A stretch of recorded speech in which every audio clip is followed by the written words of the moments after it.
আজকে আমি তোমাদের দেখাবো পশ্চিমবঙ্গের সবচেয়ে বড় লক্ষ্মী পুজোর বেশ কয়েকটি মণ্ডপ যেটি রয়েছে দরাবপুরে। প্রথমেই যে মণ্ডপটি দেখতে পেলে এটা হলো কলকাতার ভাওয়াল রাজবাড়ির আদলে তৈরি একটি মণ্ডপ। এরপরে চলে এসেছিলাম হরিয়াখির অগ্রদূত সঙ্গে, এটি তৈরি হয়েছিল হংকংয়ের বিষ্ণু মন্দিরের আদলে।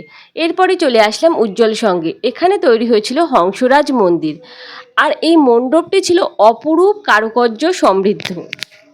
তোমরা যদি দরাবপুর আসতে চাও তাহলে চাকদা বনগাঁ রোড হয়ে সোজা চলে আসতে পারো দরাবপুর। এখানে মণ্ডপের পাশাপাশি কিন্তু আলোকসজ্জাও হয়ে থাকে অত্যন্ত সুন্দর। এরপর চলে আসি আমরা অভিযান সঙ্গে। এখানকার মণ্ডপটি ছিল শোলা দিয়ে তৈরি, অত্যন্ত সুন্দর, যেন ঠিক মনে হচ্ছিল চলে এসেছি কোনো স্বপ্নপুরীতে। ওখান থেকে বেরিয়ে চলে আসি আমরা নেতাজি সঙ্গে, আরও বেশ কিছু মণ্ডপ দেখার উদ্দেশ্যে। মিলন সঙ্গের এই মণ্ডপটি তৈরি হয়েছিল প্যারিসের অপেরা হাউসের আদলে।